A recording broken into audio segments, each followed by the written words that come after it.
사랑하는 성도 여러분, 오늘도 주의 말씀과 하나님의 은혜가 저와 여러분들의 삶의 자리에 늘 함께 하실 수 있기를 주님의 이름으로 간절히 축원합니다. 오늘 마태복음 20장 17절로 34절까지 기록되어져 있는 하나님의 말씀을 우리가 살펴보면 천국 품꾼의 비유에 대한 메시지를 주님이 전하신 이후 주님은 이제 예루살렘 성으로 입성하시게 됩니다. 마지막 예루살렘 입성의 사건 앞에서 이제 주님은 천국 복음과 천국에 대한 비유의 메시지를 증거하시고 난 이후 예루살렘의 마지막 사역을 감당하시기 위하여 그는 제자들과 함께 예루살렘 성으로 올라가게 됩니다. 17절에 기록된 대로 예수께서 예루살렘으로 올라가려 하실 때에 12 제자를 따로 데리고 길에서 이르셨다. 성경은 이렇게 증거하고 있습니다. 지금까지 많은 무리들이 예수님을 따르고 수많은 사람들이 예수님의 행적과 함께 했던 것을 봅니다.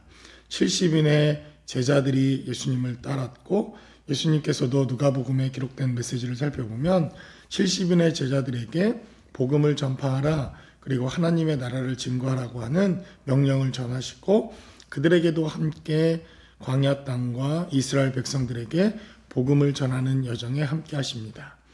또 오병이어의 사건에서 우리가 보았듯이 많은 무리들이 예수님을 따라 예수님의 행적을 쫓아 예수님을 선지자로 여기고 그와 함께 동행하는 이러한 공생애의 사역을 시작하십니다. 그러나 이제 십자가를 지셔야 하는 바로 그때에 12 제자만을 거느리시고 주님은 예루살렘 성에 입성하게 됩니다. 18절에 기록된 대로 보라, 우리가 예루살렘으로 올라가노니 인자가 대제사장들과 서기관들에게 넘겨짐에 그들이 죽이기로 결의하였다. 성경은 이렇게 증거합니다. 주님은 바로 본인의 죽으실 때와 그리고 십자가를 지셔야 하는 하나님의 때를 정확하게 인식하고 인지하고 있었다는 것입니다. 그래서 바로 이제 오늘 본문에 기록되어져 있는 마태복음 20장 이후에서부터는 주님이 십자가를 지셔야 되는 예루살렘 성에서의 마지막 사역과 그리고 시간의 순차적으로 그 일들이 기록되어져 있는 것을 봅니다.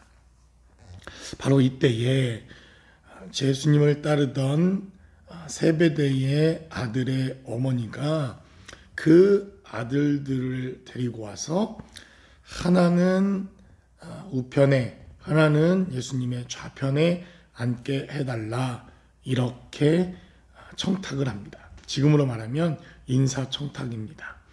아마 이때까지만 해도 이스라엘 백성들과 제자들은 예수님께서 많은 군중들의 인기를 힘입어 왕권을 무너뜨리고 헤롯 왕을 없앤 이후 이스라엘의 민족 해방, 이스라엘의 물리적인 해방을 위해서 예루살렘에 입성하시고 올라가시는구나, 이렇게 생각했던 것 같습니다.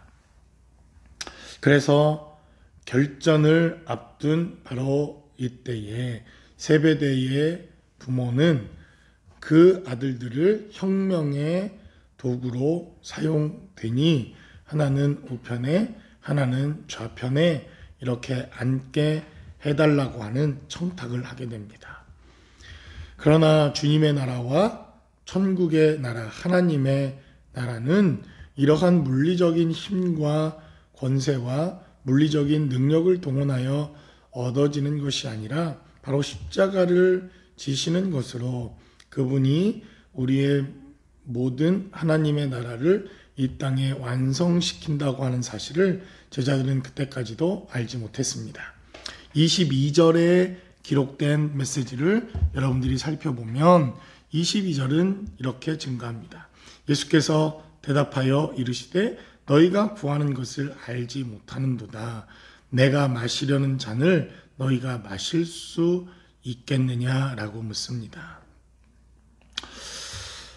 그들은 쉽게 이 잔을 마실 수 있다 이렇게 말하지만 이것은 바로 십자가의 죽으심입니다.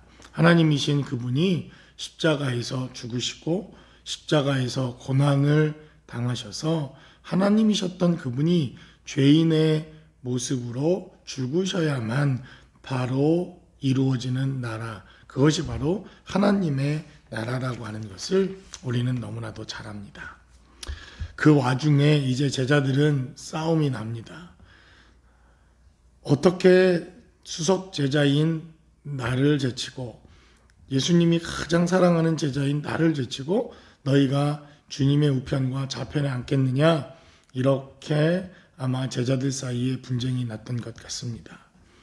그러자 28절에 십자가의 정신, 십자가의 도, 주님이 우리를 위해 섬기셨던 십자가의 도에 대하여 28절은 이렇게 증가합니다. 인자가 온 것은 섬김을 받으려 함이 아니라 도리어 섬기려 하고 자기 목숨을 많은 사람의 대속물로 주려 함이니라 라고 성경은 기록합니다. 여러분, 이 28절에 기록된 메시지를 이 시대에 저는 정말 필요한 메시지라고 생각됩니다. 예수님이 이 땅에 온 것은 섬김을 받으시기 위함이 아닙니다. 그는 섬기려 하고 도리어 많은 사람들에게 자신의 목숨을 대속물로 주려고 이 땅에 오셨다, 이렇게 말씀하십니다. 어쩌면 지금 이 시대에도 십자가의 도, 바로 십자가의 정신이 필요한 때라고 믿습니다. 사실은 많은 분들이 하나님의 교회에서 섬김을 받고자 이러한 생각과 이러한 태도와 이러한 행동들이 섬기려 하는 사람들보다 더 많은 것 같습니다. 여러 가지 이유가 있는 것 같습니다. 섬김을 받는다는 것, 이것은 자신의 지위와 자신의 어떤 사회적인 위치와 이런 것들을 과시할 수 있는 그러한 것이기도 합니다. 섬긴다고 하는 것, 이것은 가장 낮은 곳으로 내려가야만 가능한 일이기에 사실 섬긴다고 하는 것은 쉬운 일이 아닙니다. 그래서 사실은 섬김을 받는 위치보다 섬기려고 하는 이러한 위치에 있는 사람들이 사실 더 적은 숫자일 수밖에 없는 이러한 환경과 상황인 것 같습니다. 그러나 여전히 하나님의 공동체와 하나님의 교회는 바로 이렇게 낮은 자리에서 섬김의 위치에 있는 분들에 의해 하나님의 공동체는 세워진다고 믿습니다. 코로나 바이러스로 인해 지금 사실 공동체의 예배와 공동체의 근간이 무너져 내리고 있는 이러한 시대를 우리는 살아가고 있습니다. 그러한 상황과 시점에서도 공동체를 섬기고 영혼들을 섬기며 하나님의 나라와 하나님의 몸된 교회를 위해서 섬기는 많은 영혼들 때문에 저는 여전히 하나님의 교회는 희망과 소망이 있다고 믿습니다. 바로 주님은 이러한 십자가의 도에 대해서 말씀을 하시고 여리고를 떠나 이제 예루살렘 성으로 올라가시게 됩니다. 바로 마지막 여정, 마지막 바로 주님의 그 여정에 이렇게 섬김의 메시지가 있었고 하나님의 은혜와 축복을 통해서 이제 마지막 주님의 메시지를 증거하는 놀라운 생명의 역사가 있는 것을 봅니다. 바로 그 여리고를 떠나는 바로 그때에 주님은 소경된 자들을 고치십니다. 아마도 어쩌면 주님이 오시기를 기다렸다가 그곳에서 소리를 질렀던 이 두 사람, 마지막 십자가를 주님이 지기 전 마지막 이적과 마지막 기적입니다. 예루살렘 성에 입성하기 이전 주님의 구원을 경험케 되어지는 마지막 사람들이 오늘 본문에 기록됩니다. 참으로 복된 만남이라 할 수 있겠다 생각됩니다. 주님의 마지막 예루살렘 성에 입성을 입두고 주님의 은혜를 구했던 이 두 맹인의 외침이 어쩌면 이 시대에도 영혼들을 구원하는 하나님의 몸된 교회에 필요한 외침이 아닐까 생각되어집니다. 저와 여러분들의 삶의 자리에도 이러한 섬김과 또 하나님의 나라와 하나님의 은혜가 늘 함께 하실 수 있기를 주님의 이름으로 간절히 축원합니다.